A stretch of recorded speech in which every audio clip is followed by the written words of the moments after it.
시편 112편 할렐루야로 시작합니다. 하나님을 찬양하라 라는 명령으로부터 시작합니다. 오늘 여기서는 한 가지만 보겠습니다. 바로 하나님의 사람들의 삶의 현장입니다.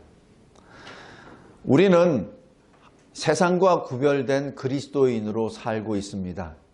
우리는 예수 그리스도를 믿음으로 저 천국을 우리의 본향으로 믿고 살고 있습니다.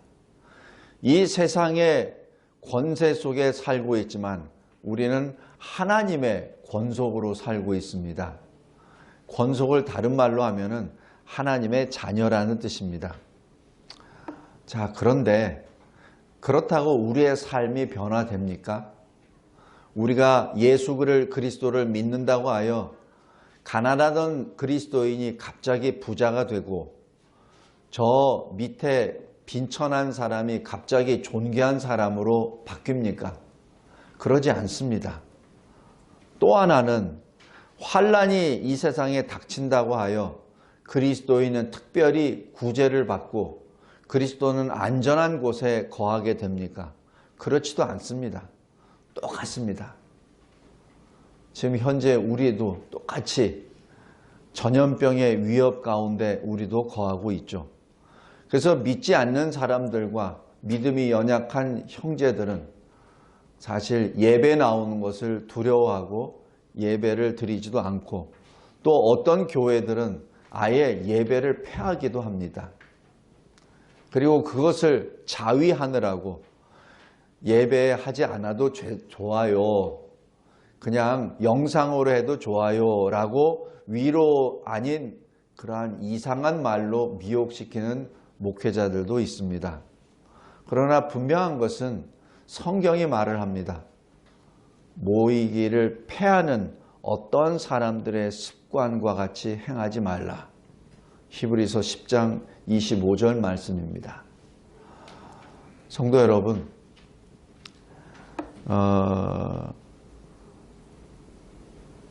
오늘 112편에서 나와 있듯이 4절 보십시오. 정직한 자들에게는 흑암 중에 빛이 일어나나니라고 기록합니다. 왜 이렇죠? 이 말 뜻은 정직한 자들, 바로 하나님을 믿고 따르는 자들, 하나님의 말씀을 즐거워하며 순종하는 자들, 그리스도인들은 흑암 중에 빛이 일어나나니 이렇게 돼 있죠. 그럼 뭐죠? 빛이 일어나기 전에 어떤 현상이죠? 흑암입니다. 그리스도인이라고 하여 이 세상에 흑암 중에 있으면은 흑암 중에 그대로 있는다는 얘기입니다. 그리스도인이라고 하여 특별히 하나님의 어떤 섭리에 의해서 이 세상이 흑암 중에 있는데 광명 속에 있는다. 그거 아닙니다. 이 세상이 흑암 중에 있을 때는 흑암 중에 있습니다. 이 세상이 환난 속에 있다면 환난 속에 있습니다. 그리스도인이라고 그 역경과 고난과 환난이 면제된다는 것이 아닙니다. 면제가 아닙니다. 그대로 받습니다. 그런데 뭐가 틀리죠? 이유가 다릅니다. 4절 보십시오. 흑암 중에 있었으나 빛이 일어납니다. 흑암 가운데 우리는 빛의 역사를 입게 되죠. 우리의 출애굽 사건을 잘 기억하십시오. 출애굽 사건 직전에 10개의 이적들이 일어나죠.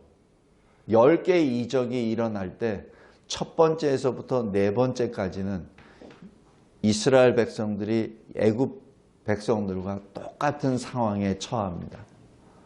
똑같이 환난을 당합니다. 그러나 다섯 번째부터는 구별됩니다. 네 번째 역사까지는 그대로 똑같이 환난 가운데 있죠. 성도 여러분, 지금 현재 코로나인지 뭔지로 인하여 우리나라가 상당히 우리나라 전체가 덜덜덜덜 떨고 있습니다. 그 가운데 그리스도인들은 그 환난 중에 그대로 임합니다. 하나님이 왜 그 환난을 그대로 허용하실까요? 자기 백성인데, 하나님을 사랑한다고 고백하는 그 자기 백성인데 왜 그 정도까지도 보호하시지 아니하시고 왜 그대로 내버려 두시나요? 성도 여러분, 우리 7절을 보십시오.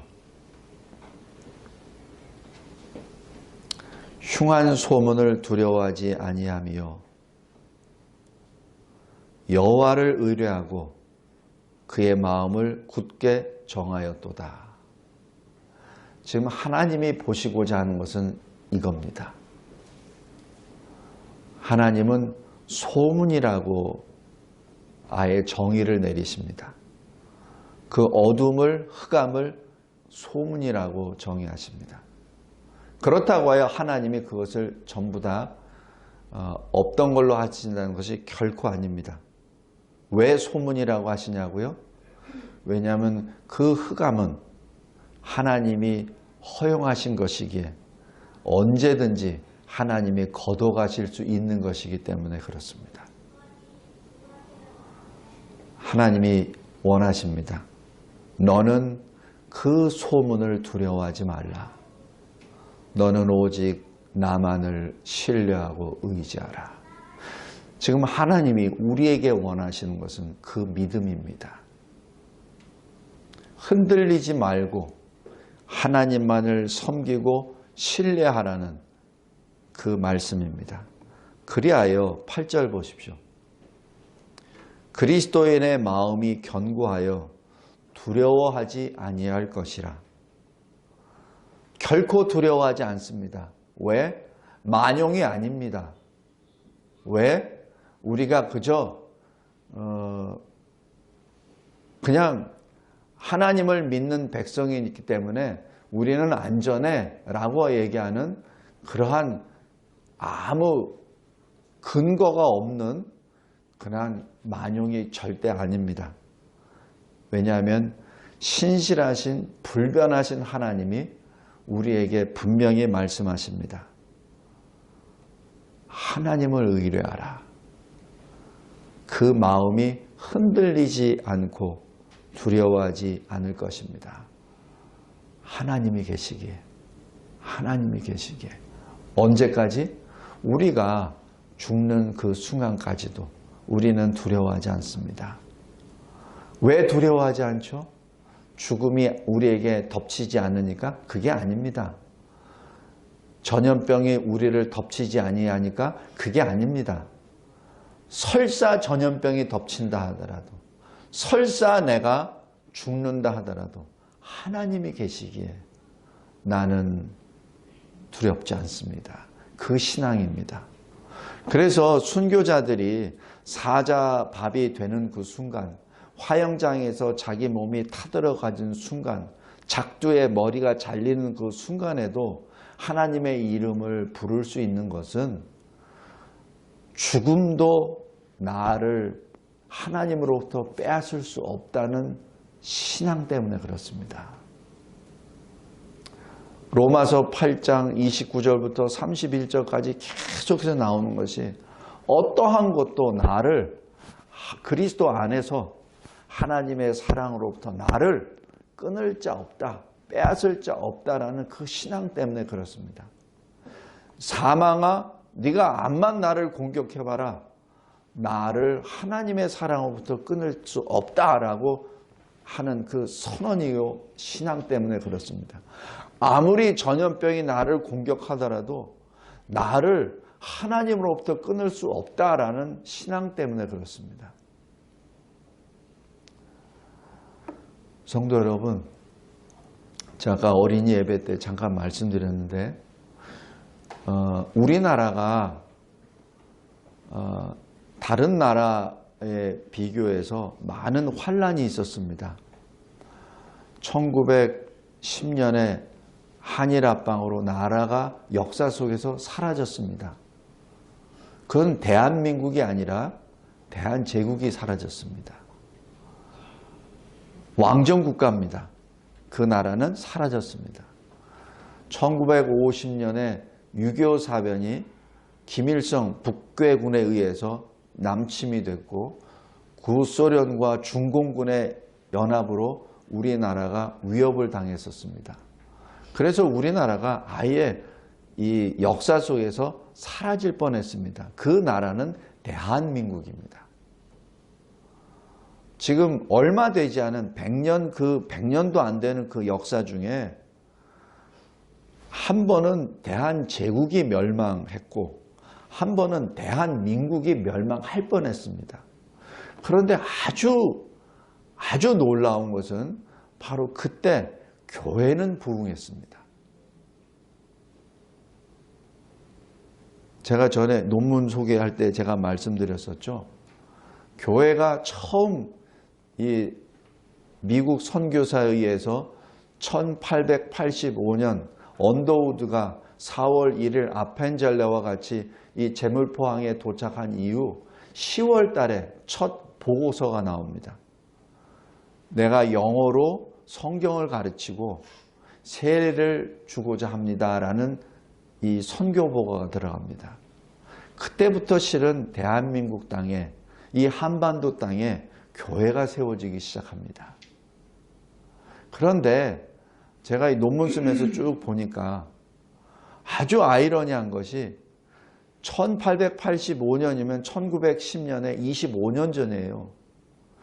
대한제국이 멸망하기 25년 전에 하나님은 이미 사자를 보내주셔서 교회를 시작하게끔 하셨습니다.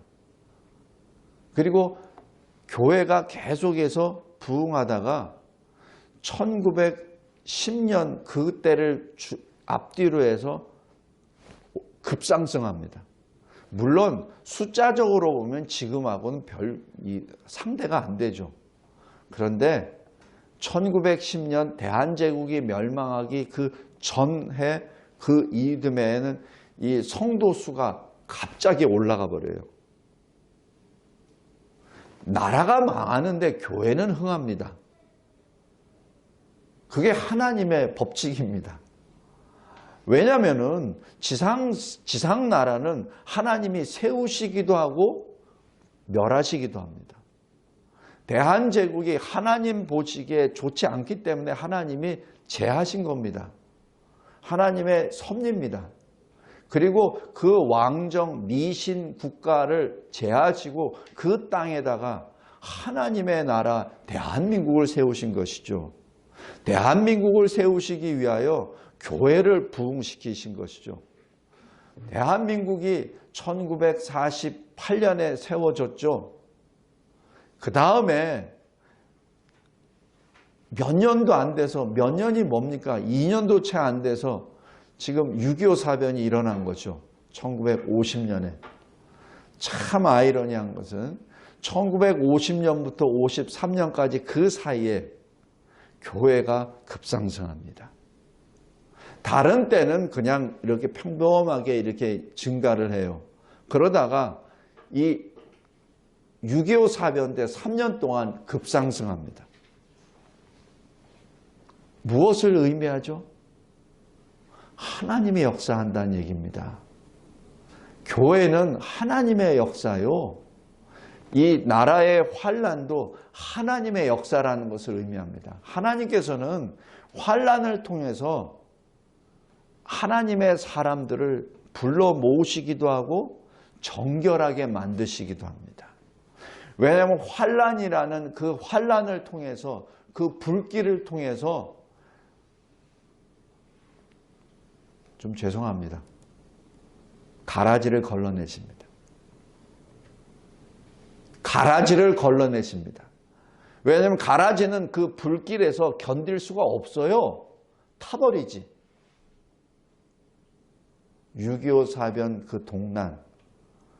그냥 6.25 사변 하니까 그냥 총칼 폭탄으로만 죽은 걸로만 생각하는데 그거 아닙니다. 전쟁이 나면 반드시 병이 납니다. 왜? 제대로 못 먹고 제대로 씻을 수도 없고 그리고 이 송장들이 많기 때문에 3년 동안 몇 명이 죽었다고 이 땅에? 300만 명. 피하 없이 300만 명이 죽었습니다. 그럼 이 땅에 피가 아마 엄청나게 흘렀을 거예요. 우리가 그 아픈 역사를 자꾸 이상한 것으로 지금 덮어버려서 그렇지, 그거 100년도 안 된 역사입니다. 원래 전쟁의 역사에는 역병이 돕니다. 그래서 많은 사람이 죽어요. 전쟁으로도 죽지만은 실은 질병으로도 죽습니다. 그리고 굶어서도 죽고요. 그게 전쟁의 비참함입니다. 그래서 왜 구약에서 하나님께서 주신 것은 기근, 역병, 전쟁, 하나님의 심판의 역사의 수단이 아닙니까? 6.25 사변 때도 그런 일이 있었어요. 그런데 성도 여러분, 반드시 기억하십시오. 그때 교회가 부흥하였습니다. 교회가 어떻게 부흥하였냐고요? 모이는데 힘썼겠죠? 모이는데 힘 안 쓰는데 부흥이 이루어집니까? 자기 생명을 걸고 예배를 드렸습니다. 자기 생명을 걸고 기도했습니다. 자기 생명을 걸고 그 연병, 역병, 전염병을 통과했죠. 그 포탄을 통과했죠. 그러니까 교회가 일어났죠. 그러니까 그 교회를 통하여 대한민국이 일어났죠. 우리 똑바로 명심해야 됩니다. 왜 대한민국 사람이 이렇게 나약해졌죠? 왜 대한민국 교회가 이렇게 나약해졌죠? 믿지도 않는 권세자들이 정부에서 뭐 말한다고 예 하고 그냥 듣습니까? 성경 어디를 봐도 세상의 권세자가 말한다고 해서 예 하라고 듣는 그러한 이 선지자나 하나님의 백성은 없어요. 사도행전 잘 보십시오. 우리 사도행전 얼마나 많이 읽었습니까? 모임을 폐하라 라고 했을 때 성도들, 사도들은 어떻게 했죠? 모이는데 힘쓰고 온전히 힘을 다하여 기도하였더라. 말씀을 전하였더라. 그 성도의 수가 3천, 5천이 되었더라. 더 많아졌더라. 이렇게 얘기하잖아요. 그런데 왜 이 시대 대한민국 교회는 관공서에서 모이지 말라라고 하면 예 하고 왜 패해버린단 말입니까? 왜 목사가 앞장서서 예배를 패한단 말입니까? 하나님이 살아계심을 아직도 믿지 못한다는 목회자들이 있고, 하나님이 살아계심을 있다는 사실을 믿지 못하는 교회가 있다는 증거 아닙니까? 왜 전염병입니까? 우리 죄 때문에 그런 것 아닙니까? 그 전염병이 어디서 왔습니까? 신천지로부터 왔습니까? 아닙니다. 중국으로부터 왔습니다. 우리 똑바로 합시다. 왜 거짓말을 합니까? 그 전염병이 신천지에서 왔습니까? 아니잖아요. 중국에서부터 왔잖아요. 왜 중국입니까? 하나님을 대적하는 중국의 공산당 정부 때문에, 하나님을 대적하는 그들이 십자가 탑을 태우고 교회를 무너뜨리고 십자가 탑 대신에 자기네 나라 중국 길을 달고, 하나님을 믿어야 되는데 시진핑 액자를 달고, 하나님의 말씀을 선포해야 되는데 자기 국가 정책을 설명하고, 하나님의 백성들이 모여야 되는 그곳에 총칼로 붙잡아가고, 그러니 하나님이 가만히 계십니까? 하나님이 심판하시죠. 그런데 왜 우리나라에 그 전염병이 왔습니까? 우리나라 대통령이 그 자와 손을 잡으니까 하나님이 심판하시는 것이죠. 그거 굳이 설명해야 됩니까? 굳이 설명해야 됩니까? 공산주의자는 하나님을 대적하고 그리스도인을 죽이는 것이 역사가 이미 증만하지 않습니까? 소련이 될 때 몇 천만 명이 죽었고 중공이 될 때 몇 천만 명이 죽었습니까? 우리 역사가 다 알고 있지 않습니까? 북한의 김일성이 도대체 몇백만 명을 죽였습니까? 우리 다 알고 있지 않습니까? 그 자들과 같이 손을 잡는단 말입니까? 그러니까 하나님이 내버려 두시나요?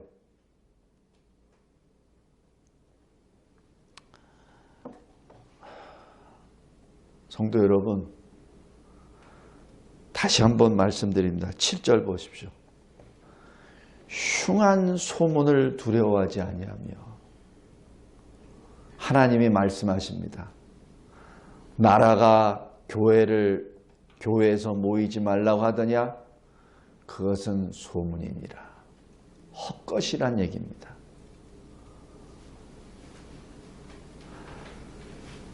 왜냐하면 모든 것은 하나님의 권능 앞에 모든 것은 무릎을 꿇게 되어 있습니다. 우리가 해야 될 일은 무엇입니까? 8절 마음이 견고하여 두려워하지 말라. 예배를 패하지 말라. 오늘 우리 어린이 예배 1명 나왔습니다. 엄마들이 안 보내요. 근데 참 재밌는 것은 여기가 더 사람 수가 없어. 그 집이 더 북적북적대. 여기가 더 사람 없어.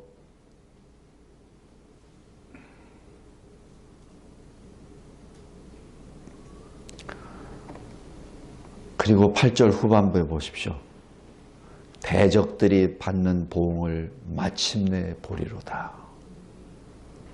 마치 출애굽 사건에서 홍해를 건너고 난 다음에 저 뒤에서 막 쫓아오는, 그래서 홍해를 건너고 있는 저 애국 군사들 앞에 두려워서 막 이럴 때 하나님께서 모세에게 명령하시죠. 너의 손을 다시 내리라.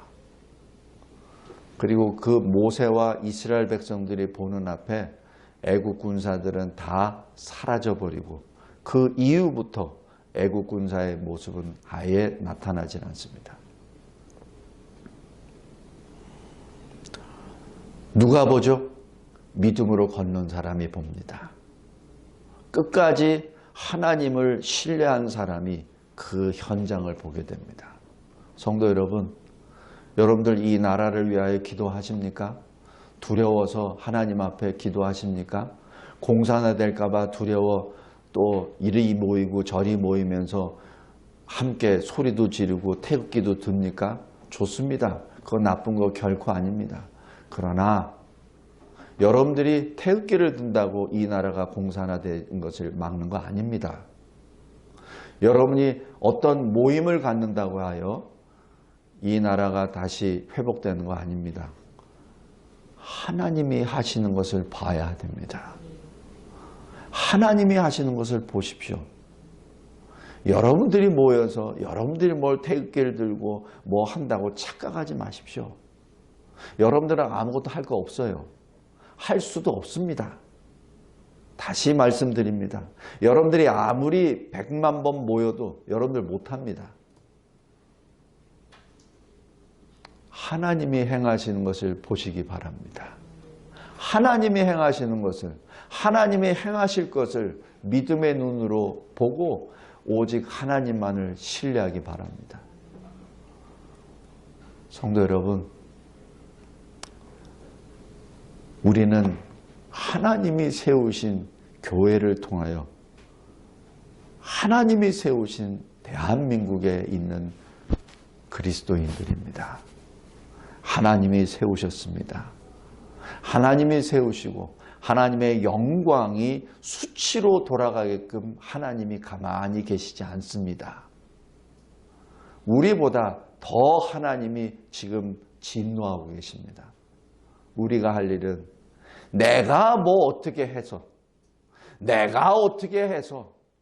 나라를 구해볼까 이런 착각에 빠지지 마시고 내가 얼마나 하나님 앞에 범죄했고 내가 얼마나 하나님을 신뢰하지 못했던 것을 하나님 앞에 자복하고 회개하고 더 무릎으로 기도하십시오. 그랬을 때 하나님이 우리들의 대적자들을 심판하십니다. 하나님이 이 땅을 움직이고 있는 공산주의자들을 다 쓸어내실 것입니다. 그리고 하나님이 저 북한 땅을 다 쓸어내시고 저 중국 땅을 다 쓸어내실 겁니다. 하나님이 하시는 것을 보시기 바랍니다. 제발 여러분의 주먹을 믿지 마십시오. 여러분의 머리를 믿지 마십시오. 기도하겠습니다. 하나님 아버지 감사합니다. 하나님을 찬양하라. 명령으로부터 시작하시어 우리들의 민낯을 드러내 주신 하나님 감사합니다. 우리가 범죄하였나이다. 하나님이 우리를 그토록 사랑하셔서 독생자 예수 그리스도까지 보내주셨고 특별히 이 대한민국은 특별히 사랑하셔서 이 나라가 이 땅에 있는 나라가 멸망하기 전에 4반세기 전에 하나님께서 사자들을 보내주시어 교회를 세워주시고 이 불신의 땅에 이 미신의 땅에 교회를 통하여 나라 대한민국을 세워주셨고 지금까지 역사상 우리나라 역사상 이렇게 풍요롭게 살아본 적이 없는 그러한 풍요를 누리게 하셨나이다. 그러나 우리가 하나님 앞에 범죄하였나이다. 그리하여 지금 이러한 악한 상황에 빠져 전염병의 징계까지 받고 있음을 고백합니다. 하나님, 우리의 잘못을 다시 하나님 앞에 부르짖으며 회개하며 하나님의 치유의 역사와 하나님의 회복의 역사를 간구하나이다. 하나님, 우리를 보지 마시옵고 하나님의 영광의 이름과 우리 구주 예수 그리스도 십자가 공로를 기억하시사 이 땅에 다시 복음이 흥왕케 하여 주옵소서. 다시 하나님의 영광이 충만케 하여 주옵소서. 하나님의 이름에 더 이상 더러움이 미치지 못하도록 이 땅을 지켜 주시옵소서. 예수 그리스도의 이름으로 기도드리옵나이다.